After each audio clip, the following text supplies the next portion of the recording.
Oh, it's time to play with some art resin. Hello, my creative friends. Jessica Sanders here. Welcome to my channel. I am set up today to play with art resin for the very first time. Now, this has been out for a while and I wanted to play with it, but I knew it was dangerous because I would want to have all the things. So I have a lot of supplies. You don't need all of these, but it'll be fun to try some of them. So I'm actually set up on two tables. I have plastic that covers one desk with my mold and my resin, and then I have some alcohol inks, some tints, and I have some alcohol baby wipes. They're good for cleaning up the resin. I have ice resin, which is just a little additive that I can add to sparkle. I have these very special glass beads, are Italian millefiori left over from my mosaic days. And I just have a variety of things that I can add to my resin if I choose to. Now, I needed to have everything set up ahead of time because when you're working with resin, things are timed. You have 3 minutes of mixing, you have 45 minutes of working time essentially before it starts to cure. And all of this is in the instructions that they give you, which are great. But I just needed to have everything set up so once I got started, I wouldn't have to stop. Now I have my gloves on. I already have my timer set to 3 minutes, and I'm going to pour my resin and then hardener into my cylinder that has the measurements on it because you're adding it by volume. So I wanted to do 2 ounces of resin and 2 ounces of hardener. I ended up doing 2.5 ounces of each, but that worked out just fine, just as long as it's equal. So this was my first time pouring the resin, and it actually poured a little bit faster than I expect. I tried to pour it slowly, but I still ended up with a little bit more than I said, like I had 2.5 ounces instead of 2 ounces. But again, you just add the same amount of hardener and you're in good shape. I didn't want my lids to get stuck on my resin bottles, and I don't know if they would or not, but I used the wipes to clean that anyway. And then I took out those little red caps. Well, honestly, I don't know if you're supposed to put them back on again, but I did put them back in. I removed one of my gloves because I had gotten resin on it. I didn't want to get that on my phone, and I started my timer so I could do my 3 minutes. 3 full minutes of mixing. And it's really interesting because you can see the swirling going on inside the cup where the resin and the hardener is actually mixing. Now I had more than one project in mind, so I put a little bit of the resin in a separate cup just to reserve it in case I wanted to add to it. And I got out my alcohol inks. Now, by far, this was my favorite part of working with the resin, was using it with the alcohol inks. Ever since I first saw the Petri dishes, like Josie Lewis Art has them and others have them, I really have wanted to try art resin, but I stayed away from it. Like I said, I knew I would really want to get the things that go with it to play with it. And so I did, and I did. And I have this lovely alcohol ink, and you use the white and you use the colors, and it makes it drop down into the resin and flow into it. And it is super cool. In fact, it looks so cool. I'm going to have a fast speed replay for you in just a minute. So you can see how you drop in drops of color and then you'll drop in white and then more color and white, and you can add until you're satisfied with it. And you'll have some clear resin left and the inks will just move like crazy. It is so fun. And it's one of my favorite things about alcohol inks, and in the resin it's really, really gorgeous. So here's that replay that I was telling you about, the time lapse. But look at how cool it just moves and moves and moves.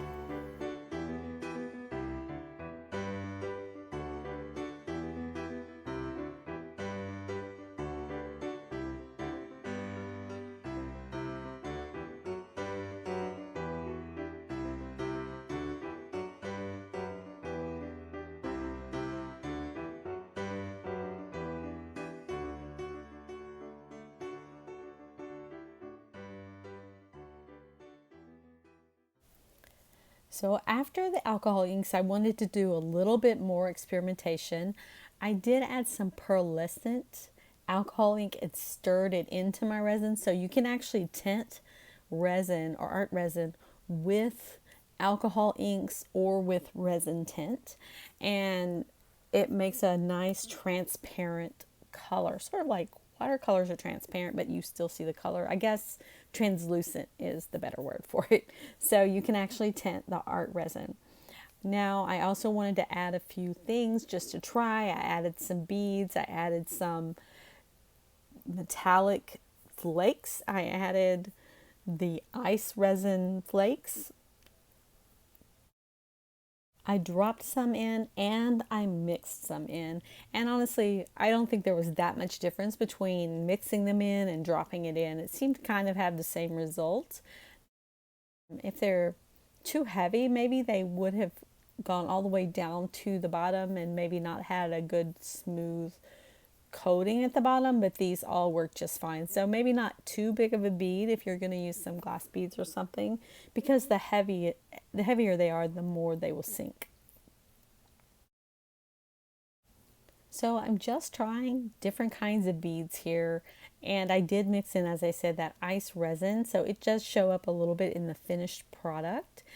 And this was kind of an extra step. I didn't really need to add them and then pour over them. I could have just dropped them in as I went, or I could have just mixed them into the resin. I was just experimenting and not quite sure what to do or how to do it, but just playing and having fun with it. And then I had an unexpected visitor. What are these? Don't touch this because it's very sticky. Can I help you put them in here? Maybe. How do you get that one right there? We can't get those out. We have to leave them. Cut they in there. Yeah, because they're in there. We're looking for green ones. Now when you put it in there, don't touch anything, okay? Just drop it. The flowers are in there. And this is one. The other one can't go in here. No, all of them go in here. All of these go in this spot. They sink. They do kind of sink, don't they? That one. Flip it. It's Perfect. Put them around the edge. All around in there. Perfect. Oh, we got it. It worked. I got you. Good job.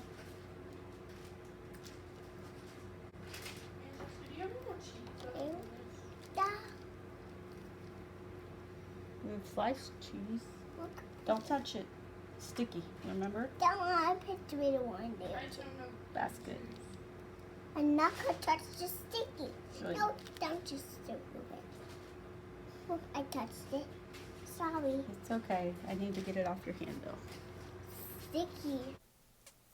So I had a helper for the rest of this experiment that day, and he had a lot of fun just dropping those little millefiori flowers into the art resin and watching them sink as he noticed. So little by little, we dropped lots of beads and little flowers into the art resin, and we just had a lot of fun playing with it, and we hung out together as we were doing it. Something to note here is probably that the art resin, the particular brand art resin that I was using, is a non-toxic version of resin. So I wasn't worried about having my little grandson there. I could clean off his hands with the baby wipe and he would be just fine, and there was nothing that was going to harm him. There were no fumes or any problems like that. And so this particular brand art resin is something I think that you can use with your kids if you have a little patience.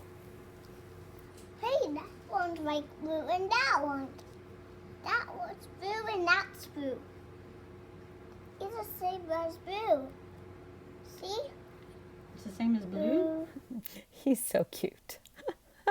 So one thing that I did find an interesting mold was a domino set that I could use. I can make dominoes with resin.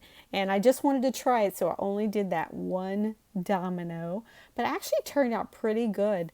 And yeah, that was just a little bit of a splurge on my part. Remember I told you I would want all the things? So once we had finished adding things to our resin, I had my grandson stand in the other room and I got out my culinary torch, which I only use for art, and did really quick hit with the flames just to get rid of the bubbles that are in the resin.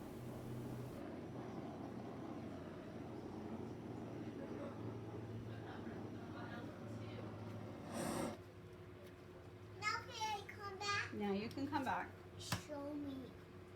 See, it had bubbles on top, and the bubbles I cleaned up with the fire. So now we're gonna stop. Our time is up. And JJ has to cover that up. Like this. Actually, let me cover that. I'll cover this separate. We don't like fire. You don't like fire? No, Okay. I liked fire. So Very now much. we're stopping. So we have to leave that alone. So the trick with resin, one thing is you have to leave it for 24 hours to set to a hard stage of curing. It's not fully cured, but it's mostly cured and it's hard. And so you can take it out of the molds at that point. So I started with the domino, it was the smallest thing, and then I moved on to taking out the resin coasters, if you want to call them that. Everyone who looked at them said, "Oh, you made coasters." So, coasters. I don't know. They're a lot of fun to make though, and they turned out really cool. And you can see how they're just have the beads suspended really in the resin. And that sparkle that you see in there is actually from the pearlescent alcohol ink. It's not bubbles in there, it's pearlescent alcohol ink and adds a little bit of glitter. Now my favorite, again by far, is this sort of resin Petri dish. It looks super cool. I just absolutely love it. And I will be making more of these, I am quite sure. Now, because I did not fill my molds completely full, I did have to do a little bit of trimming and a little bit of sanding on the edges of the bottom of my coasters. So that was kind of a final step that I had to do, but that was because I didn't fill the molds all the way. I had so much fun playing with ArtResin. Thank you, ArtResin team, for sending it to me. And I see some more ArtResin in my future. I really do. Thank you so much for watching. I'll see you very soon, guys. Love you. Bye.